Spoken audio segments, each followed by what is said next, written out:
COOGS house. Yes, they left a lot to be desired. It wasn't as pretty as it could have been, but Houston holds on to beat Baylor 31-24, getting 9 regular season wins on Willie Fritz's second year in charge.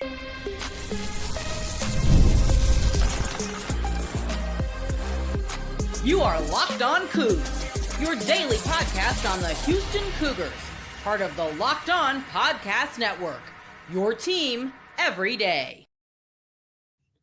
Welcome to Locked On Cougs. I'm your host of Locked On Cougs Park. Thank you for making Locked On Cougs your first listen after the game, first listen the next day, whatever the case may be. It is a holiday week where we're celebrating the Houston Cougars' big win over Baylor. And thank you for being a Locked On Podcast Network, the number one sports podcast network in the world. I'm going to talk some about this game, the 9-win season, going bowling, all of that throughout the course of the show today. A little bit less organized than typical, but I do want to also have some time for nightcaps at the end and what might be an abbreviated, short, rushed, I don't know, it's the holidays kind of show. So chime in down below with who you would give a nightcap of sorts to. Today's show is brought to you by Game Time.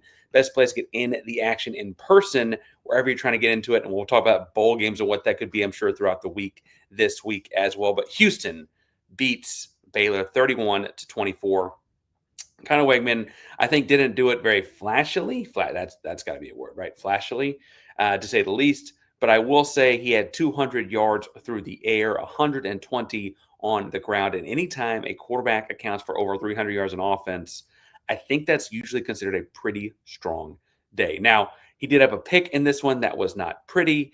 There were other parts of the offense that felt stalled. But one thing about this offense that absolutely never felt stalled was Amare Thomas. It feels like, honestly, Amare Thomas is playing his way up NFL draft boards. We're paying somewhat close attention to that. We'll probably talk about that throughout the offseason, frankly, and into leading up the bowl game as we get there. But Amare had 9 catches for 97 yards and a touchdown. And honestly, it felt like they could have gone to him more. It felt like they didn't use him.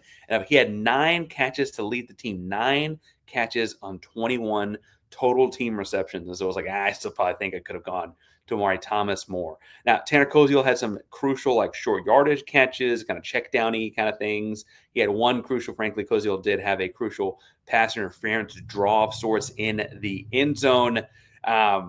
Or I guess heading towards the end zone. And Kobe Young had a couple of those same kind of plays too. But on the whole, it was Amare Thomas's show, Amare Thomas's world, and everyone else feels like they're just living in it. Now, Conner did throw those passes. I mentioned he was 21 of 31 for 200 yards and a tutty. Did have the pick. But his ground game in this one, he could have had a lot more than 120 yards had he not slipped there at the end. I don't know what the final over-under in this one was, but there might be some people really upset with that slippage at the end, depending on what you're going for, that kind of stuff. Conner breaks to the line on the final consequential offensive play for Houston, and once he breaks free, he actually kind of gets tripped up a little bit and falls for what might have been a gigantic third touchdown. Look, Conner's a tremendous athlete. We heard hints when we talked to Willie Fritz in person at Big 12 Media Days of the summer, he can run better than people realize.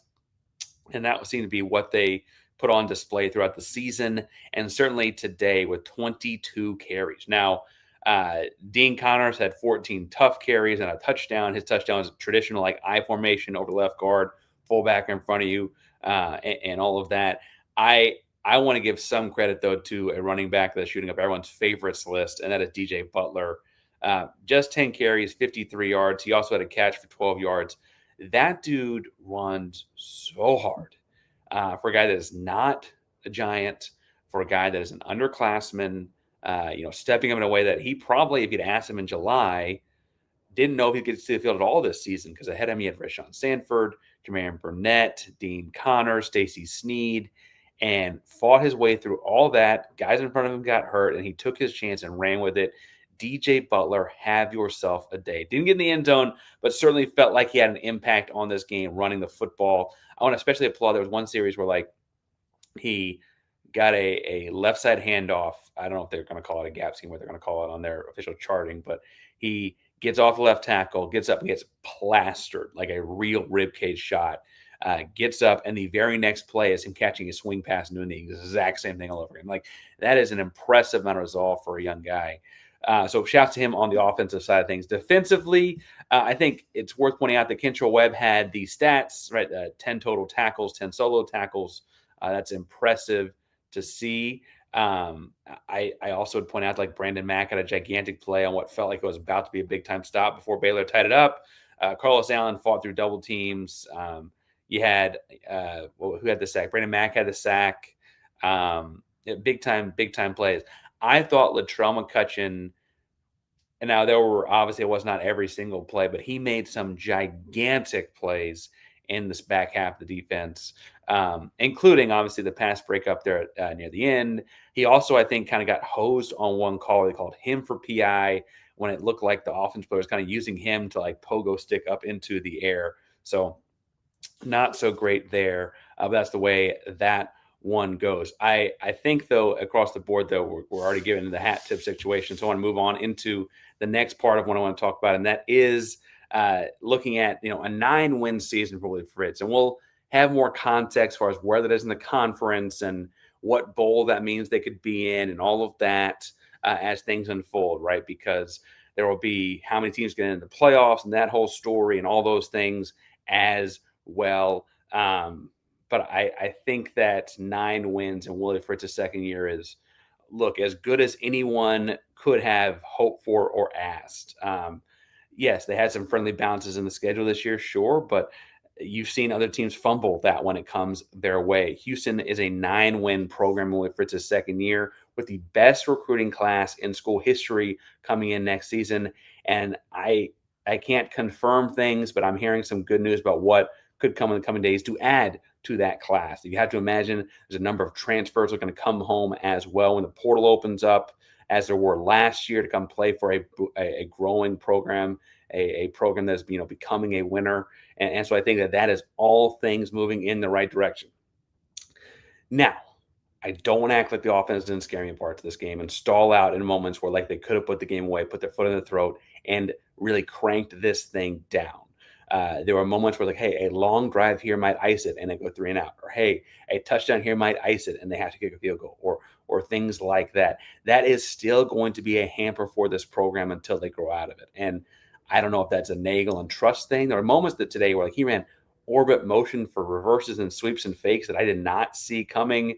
And so maybe that's a sign of him trusting more, and the guys are growing into it still. Obviously, this is a roster you have to improve every year, so you hope to have a better roster next year with it to do some of those things. But there are moments that felt intriguing and moments that felt too adventurous. I'm interested to see what Slay Nagel we see coming out with more of that kind of stuff.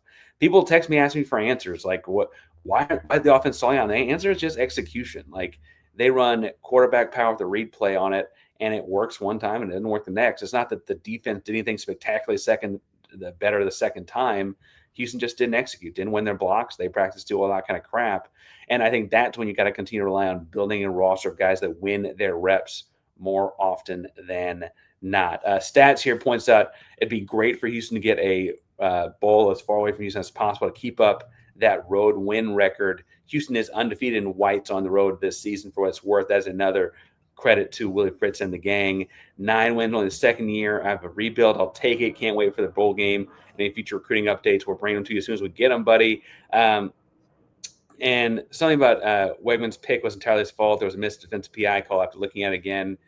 I don't even know if I know what PI is anymore. And Liam's being nice there.